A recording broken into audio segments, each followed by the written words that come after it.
আসসালামু আলাইকুম দর্শক, আজকে আমরা দেখাবো কিভাবে বগুড়ার বিখ্যাত গরুর মাংস দিয়ে আলু ঘাটি। প্রথমে এখানে আমরা 7 কেজি গরুর মাংস নিয়েছি, তারপরে এখানে আমরা 1 কেজি খাসির মাংস নিয়েছি। গরুর মাংস এবং খাসি মাংস আলাদা আলাদা রান্না করব আমরা এই যে এই ডেস্কিটা হলো পিতলের ডেস্কি, ঐতিহ্যবাহী ডেস্কি। আর এটা হচ্ছে সসপ্যান।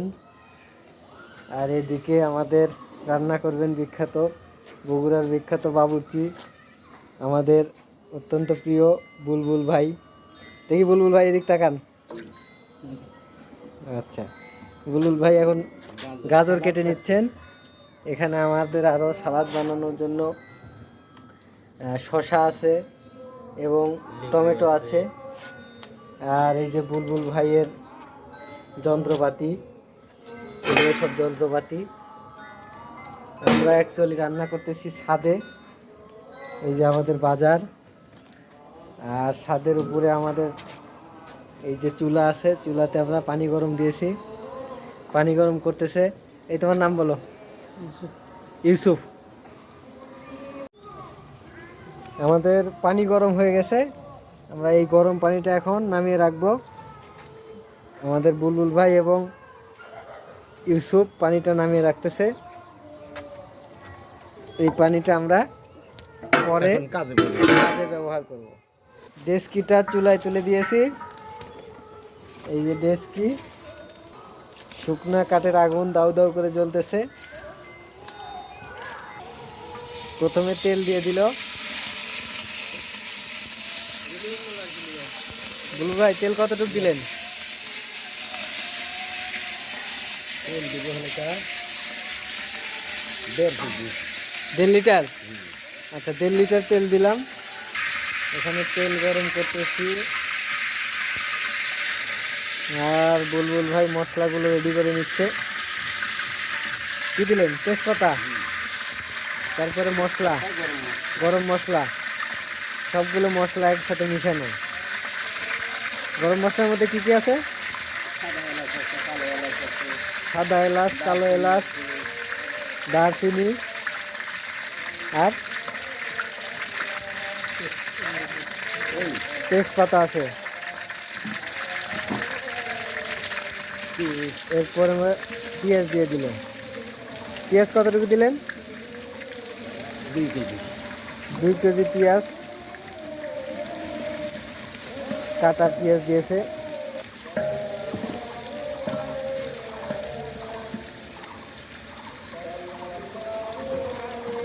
কাঁচামরিচ কতগুলা? কাঁচামরিচ হাফ কেজি কাঁচামরিচ দিলাম। এখন লবণ দিব পরিমাণ মতো, 250 গ্রামের মতো। আমরা 7 কেজি গরু মাংস রান্না করবো এখানে, আলু দিয়ে, পাকড়ি আলু, বগুড়ার ঐতিহ্যবাহী পাকড়ি আলু।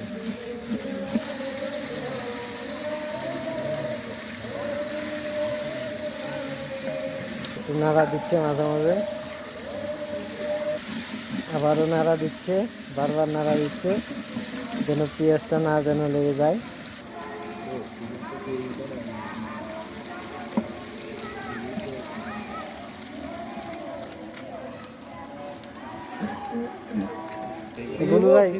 কি রান্না করতেছেন বলেন? এখানে গরুর মাংসটা আলু ঘাটি হচ্ছে, তা বাদে হবে হলো খাসির মাংস, তা বাদে হবে ভাত, সাদা ভাত। এই সাদা ভাত।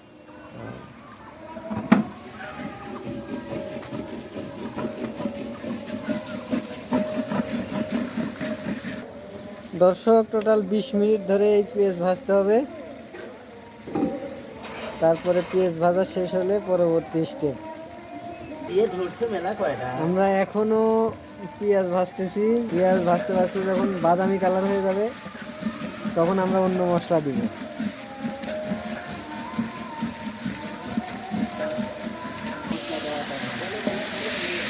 আমরা এখন পেঁয়াজ ভাজা শেষ, আদা এবং রসুন বাটা দিব। বুলবুল ভাই আদা বাটা দিচ্ছে। প্রথমে এটা আদা বাটা দিলেন তাই না? আদা এবং রসুন বাটা একসাথে দিয়ে দিয়েছে। এখন দিবে গুঁড়া মরিচ পরিমাণ মতো, গুঁড়া মরিচ, লাল মরিচ। এখন দিব হলুদ, হলুদও পরিমাণ মতো দিব।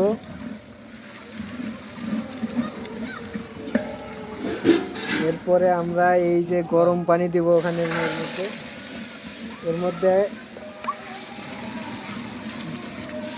গরম পানি দিচ্ছে।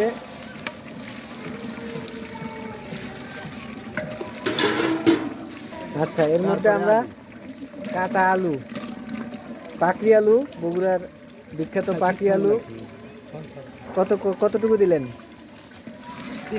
3 কেজি পাকড়ি আলু দিয়েছি। দর্শক, 7 কেজি গরুর মাংসের সাথে 3 কেজি পাকড়ি আলু।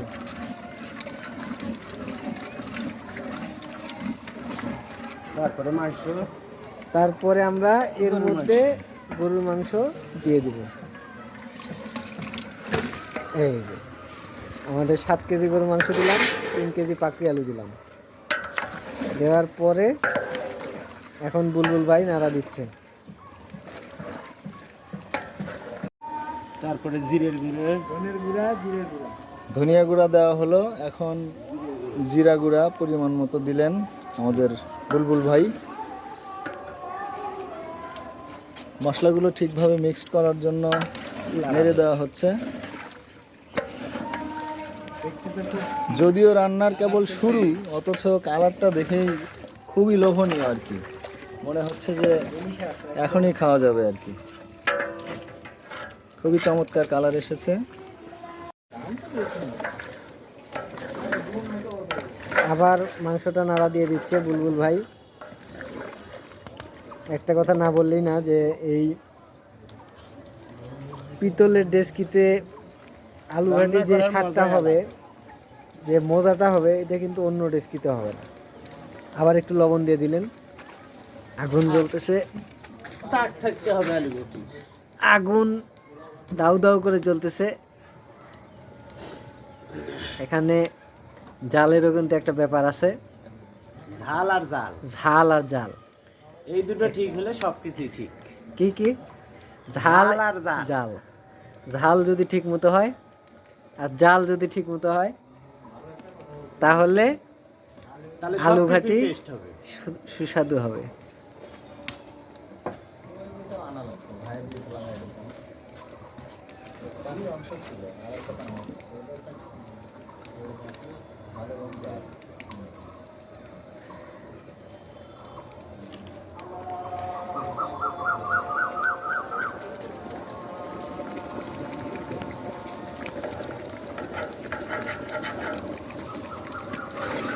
মাংস যেন পাতিলে না লেগে যায়, ডেস্কিতে না লেগে যায়, এই জন্য বারবার নাড়া দিচ্ছে, নাড়া দেওয়া যদি ঠিক না হয়, মাংস কিন্তু পাতিলে লেগে যাবে। মাংস কষাই নিচ্ছে, তাই না বুলবুল ভাই? এটাকে বলা হয় মাংস কষানো। মাংস কষানো হচ্ছে এভাবে। প্রায় কতক্ষণ কষাবেন বুলবুল ভাই? আধা ঘন্টা মাংস কষানো হবে। এখনো কষাচ্ছে মাংস, প্রায় 30 মিনিট হয়ে গেল।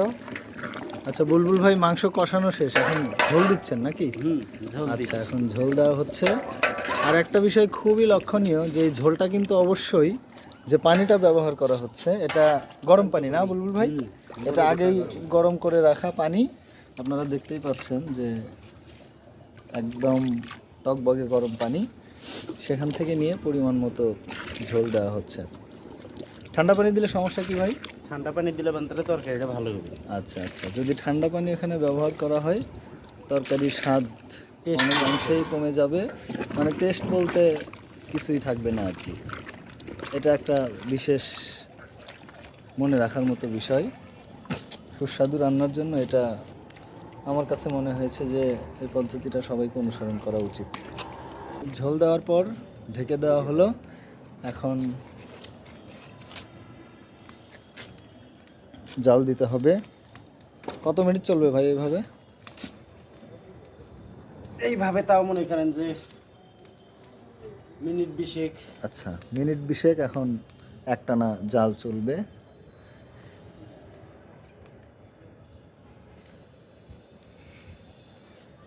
এখন পানিটা ঝোল দেওয়ার পর একটু নেড়ে দেওয়া হচ্ছে।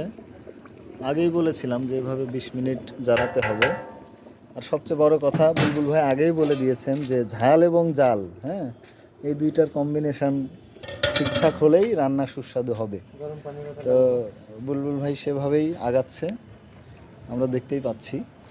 তো দেখা যাক শেষমেশ আমরা কি অবস্থায় পাই। গরম পানি দিছে কিন্তু প্রায় শেষের দিকে। আমরা এখন টেস্ট করব যে ঝাল লবণ ঠিক আছে কিনা। কেমন মজা হচ্ছে কিনা। ও অসাধারণ বুলবুল ভাই, একদম ভাই কাঁপিয়ে দিয়েছেন তো। So gorgeous, so elegant, just like delicious. Wow. Wow, দেখো তো সিদ্ধ হয়েছে কিনা মাংসগুলো। আলুটা দেখি, আলুটা, এই আলুটা খাবো। গরম, অসাধারণ অসাধারণ। মাংসের থেকে আলু স্বাদ বেশি। হ্যাঁ ইউসুফ, জাদু জাদু জাদু। আসো আসেন আসেন আসেন আসে নাও। আরে আসেন। বুলবুল ভাই এখন কয়লাটা আলাদা করে রাখতেছে। কয়লার 3 দিকে 3টে ইট দিছে।